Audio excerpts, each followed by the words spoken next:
qui est important que tu as évoqué, c'est le confort. Aujourd'hui, on est tous dans une zone de confort. Sortir de notre zone de confort est difficile. Quoi qu'il soit inconfortable. Directement après notre zone de confort, il y a une zone de peur. Et puis après, la zone d'apprentissage, puis la zone de bonheur. Ça, c'est entre parenthèses. Pourquoi aujourd'hui beaucoup de personnes évitent justement de se faire coacher ou n'ont pas conscience de ce besoin d'être coachés, c'est qu'ils sont dans cette zone de confort et ils se disent aujourd'hui tout est bien comme il est. Pourquoi? Parce qu'ils maîtrisent. Peut-être qu'ils se font mal au quotidien, peut-être qu'ils ne se sentent pas bien au fond, mais au moins ils maîtrisent tous les aspects de l'environnement actuel. Donc aujourd'hui, ce qui se passe pour qu'une personne justement ressente ce besoin, malheureusement, et ce qui me chagrine parfois, c'est que la personne, elle laisse les choses aller jusqu'à arriver à un stade où son corps tire la sonnette d'alarme. Et c'est ça le vrai problème. Quand il y a somatisation du corps, quand il y a un appel au secours du corps, des fois ça devient trop tard. Des fois, il est vraiment un peu trop tard pour le coach. Je ne dis pas trop tard pour la personne parce qu'elle peut toujours suivre une thérapie pour dépasser tout ça. Mais pour le coach, c'est trop tard pour l'aider à travailler dessus. Et au fait, par exemple, je donne un exemple au hasard, c'est une personne qui travaille dans une boîte, qui a son statut tel qu'il est, il y a quelques conflits avec les collègues, etc. Mais à chaque fois, qu'est-ce qu'elle va faire? Elle va dire, bon, c'est pas ma faute, c'est la faute de l'autre. Donc là, qu'est-ce qu'elle fait? Elle est dans le déni. C'est toujours la faute de l'autre. Dès qu'on dit c'est la faute de l'autre, dès qu'on est dans la victimisation, déjà on ne prend pas notre responsabilité en compte et donc on ne comprend pas nos besoins. Parce que pour une même situation, on peut avoir deux personnes qui la vivent différemment. Une personne va dire oui, je suis dans un conflit, quelle est ma part de responsabilité? Elle travaille sur elle, elle voit comment elle peut s'améliorer pour améliorer la relation. Une autre personne, elle va être dans le tu qui tue. Et donc, à ce moment-là, rien ne va s'arranger, bien au contraire, ça va s'empirer jusqu'à arriver à un stade où la personne ne se sentira pas bien.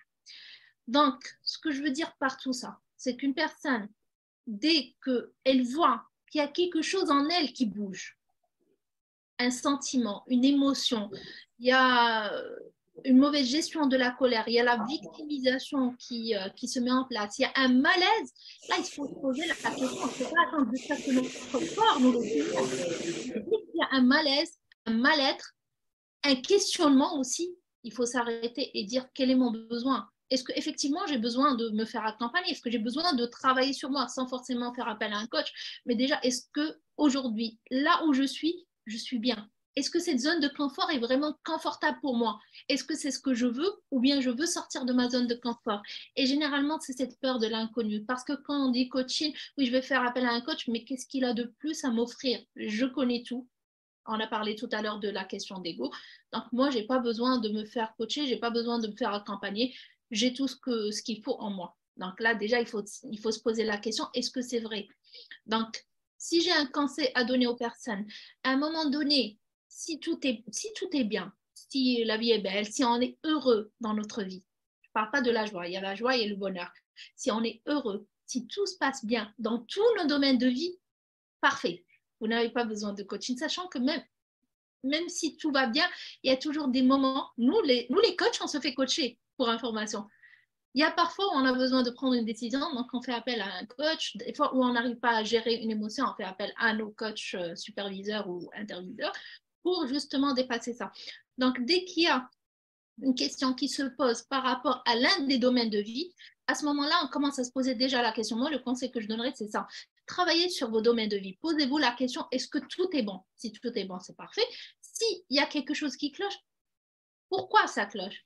Qu'est-ce qui fait qu'aujourd'hui, je ne suis pas satisfait? Qu'est-ce qui fait qu'aujourd'hui, je me sens mal? Il y a quelque chose en moi à l'intérieur parce que notre corps, notre cœur et notre esprit parlent. Et là, c'est important de s'écouter, d'écouter les trois parties, d'être aligné avec toutes les parties que nous avons en nous. Donc, dès qu'il y a un questionnement, un doute, ben faites appel à quelqu'un. Dites, déjà travaillez sur vous dans un premier temps. Dites-vous, quel est mon besoin? Pourquoi je n'arrive pas à être satisfait par rapport à ce domaine de vie? Si vous voulez, on peut détailler les 8 domaines de vie. Dès qu'on se pose la question, on n'est pas heureux ou on n'est pas bien, on n'est pas satisfait de ce domaine de vie, alors là, je dois travailler dessus. Je dois travailler dessus, c'est là le besoin. C'est là où on le ressent réellement. Par exemple, je vais donner un exemple. Aujourd'hui, je suis satisfait sur tous les domaines de vie, sauf la carrière. Je connais des ingénieurs, donc je vais parler de carrière. Aujourd'hui, en termes de carrière, je fais de mon mieux, je travaille, j'arrive à évoluer, ça va. Mais il y a quand même quelque chose qui me dérange. Je ne suis pas, c'est pas moi, en d'autres termes. Je ne suis pas vraiment épanouie. Donc là, il faut s'arrêter. Oui, tu peux exceller dans un domaine, mais tu peux ne pas être épanoui en parallèle. Donc là, il y a un point qui est très important. On peut exceller sans être épanoui. Donc là, il y a quelque chose qui cloche. Et là, il faut se poser la question. Ça se joue à quel niveau? Est-ce que c'est au niveau de mes talents? Est-ce que c'est au niveau de mes valeurs? C'est quoi le problème? Donc, s'arrêter à ce moment-là et se dire, d'accord, je suis bien, j'évolue, j'excelle, mais je ne suis pas bien, donc, mais je ne me sens pas bien. Donc là, qu'est-ce qui se passe réellement? Qu'est-ce qui se passe concrètement? Et on se pose la question. Là, on travaille sur nous en profondeur, on essaie de voir, est-ce qu'effectivement, c'est un domaine qui ne me passionnait pas depuis le début? Est-ce qu'il y a quelque chose qui manque? Il y a une valeur à laquelle je ne réponds pas en exerçant ce métier, quoi que j'excelle dans ce métier. Et là, une fois on met le doigt sur l'élément en question, c'est bon, on travaille dessus. Le problème se pose quand on ne met pas le doigt dessus. On se dit qu'il y a quelque chose qui cloche, mais je ne sais pas c'est quoi ce petit quelque chose. Ça arrive souvent, on dit, je ne sais pas, il y a quelque chose, mais je ne sais pas c'est quoi. Ben là, faites appel à un coach pour justement éclairer tout ça, éclaircir tout ça, vous aider à ouvrir les yeux et travailler sur vous-même. Donc voilà, je pense qu'en gros, pour moi, c'est un peu ces deux notions qui sont importantes. La zone de confort, à un moment donné, il faut en sortir et c'est normal d'avoir peur parce qu'on ne sait pas ce qui nous attend après. Et puis, travailler sur tous les domaines de notre vie. et se poser la question, est-ce que je suis satisfait ou pas? L'élément central dans tout ça, c'est par rapport à des paradigmes qui, qui nous conditionnent dans la vie de l'individu au sein de la société. Déjà, comme a dit Zineb, c'est si on essaye de responsabiliser un peu l'environnement, l'autre par rapport à ce qu'on vit, est-ce qu'on accumule en termes d'échecs et de réussite? Donc déjà, c'est un paradigme qui est négatif. Certainement, l'environnement est là son emprise, elle a ce qu'on appelle le holisme, tel que l'a décrit par exemple Durkheim. Il y a toujours la société j'ai dit que l'individu, quand il responsabilise par rapport à ses résultats, à sa performance, à son état, quand il responsabilise l'autre, Oui. l'environnement, la société, la communauté, le qabila, etc., elle est déjà dans une posture qui n'est pas juste. Donc, comme on dit, il faut donner à César ce qu'il y a à César.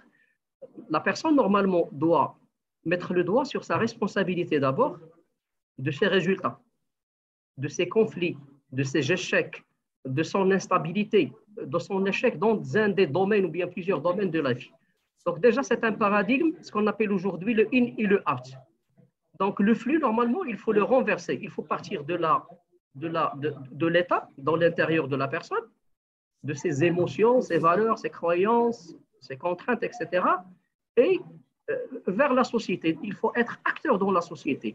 À partir de la relation avec soi-même, de la relation collégiale dans la profession, de la relation familiale avec la société, dans un groupe, un bureau d'association, etc. Donc, il faut toujours se dire que moi, j'ai une part de la responsabilité dans tout ce que j'entreprends avec les autres. Ça, c'est le premier paradigme qui est négatif quand on dit que ce sont toujours les autres qui sont responsables de résultats ou bien de ma situation. Le deuxième paradigme qui est négatif, à mon sens, c'est la linéarité de la vie. Rien n'est linéaire de la vie. Donc, il y a toujours des hauts et des bas, des marasmes, des situations qui sont meilleures, des situations qui sont de bas. Il y a des intégrations, des désintégrations. Il y a beaucoup de situations auxquelles il faut être préparé. Ça, c'est le troisième paradigme, c'est l'apprentissage. Est-ce qu'on est dans un système où l'apprentissage se termine dès qu'on termine les études, ou bien il y a toujours l'apprentissage jusqu'à la mort, jusqu'au décès. Sachant que nous, dans un contexte qui est religieux, qui est musulman, on a plusieurs croyances qui nous facilitent ce paradigme. Déjà, le Coran, il y a la responsabilité de la personne. Ça, c'est intéressant. La deuxième des choses, c'est qu'il y a toujours le petit les hauts et des bas. Donc, ça y est, c'est une croyance, on ne fait pas attention. Et il y a c'est-à-dire on est tout le temps dans l'apprentissage et le désapprentissage, dans la formation et la déformation.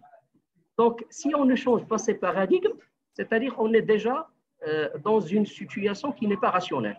Maintenant, qui est la conséquence? La conséquence, c'est qu'il faut adopter un certain nombre de paradigmes, et il faut acquérir la méthodologie d'affronter la vie. Comme par exemple, je dois chercher une carrière, changer de carrière, choisir une discipline, choisir un partenaire en termes, par exemple, couple de mariage, appartenir ou désappartenir, etc. Ce sont des décisions qui sont intéressantes auxquelles il faut construire une vision, construire une méthodologie. Soit on est rationnel, on le construit, soit on va se dire que il n'y a pas de solution et on va se faire aller comme ça. Donc la rationalité, normalement, c'est de se prendre en charge, de décider, d'être méthodologique, d'être méthodique, etc. Maintenant, soit on est méthodique, on peut s'auto-coucher. Comme a dit Zineb, il y a des milliers de livres sur le développement personnel qui font du conseil, qui font sur comment faire dans une situation bien déterminée, quelles sont les bonnes questions, quelle est la bonne démarche, etc. Si on n'arrive pas à se prendre en charge et à s'auto-coacher, il faut être honnête avec soi-même, il faut faire appel à un coach parce que le coach, il n'est pas meilleur, mais il est le mieux adapté pour t'accompagner. C'est comme si on a mal aux dents, donc il faut voir le dentiste. Si comme on a besoin de faire de la comptabilité, on fait appel à un comptable. C'est la même chose. Donc, le coach, il est là parce qu'il a les moyens, parce qu'il a les compétences. Parce qu'un certain nombre de personnes qui jouaient le rôle de coach, notamment les grandes mères, les sages dans la famille, etc., parce que qu'est-ce qu'ils faisaient ce genre de personnes? Ils écoutaient, donc il y a l'écoute, il y a la formulation des questions, il y a la reformulation, mettre à l'aise la personne et parfois le conseiller quand c'est nécessaire. Maintenant, ce genre de métier, il a révolutionné. Et puis, l'éclatement de la société, donc il y a les structures traditionnelles qui ne jouent pas leur rôle, c'est la famille, c'est les grands, c'est les sages, il n'y a pas de sages. Il y a des gens qui souffrent, qui vivent de manière isolée, notamment dans la société occidentale, et on commence à vivre ce genre de phénomène. Donc, la société elle est fragmentée. Les personnes, ils sont délaissés à leur-même, à leur destin. Qu'est-ce qu'ils vont faire? Est-ce qu'ils vont souffrir? Maintenant, il y a la psychiatrie. Donc, dans un stade qui est avancé, il y a la psychologie, il y a la psychothérapie, il y a les gens qui font de la méditation. Donc, il faut avoir l'audace, être dans cette communauté. Donc, chercher une relation d'aide avec un ami, avec un copain, avec, je ne sais pas, avec un sage.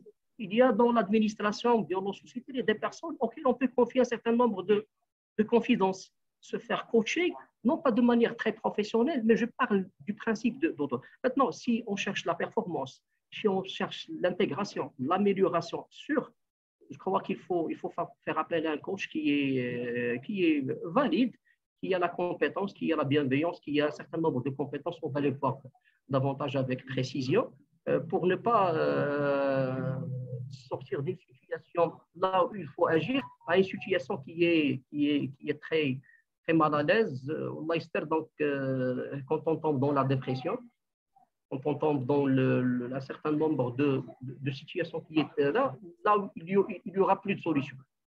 Donc, il vaut mieux passer par un coach que de chercher à corriger des dysfonctions qui sont très, très dangereuses.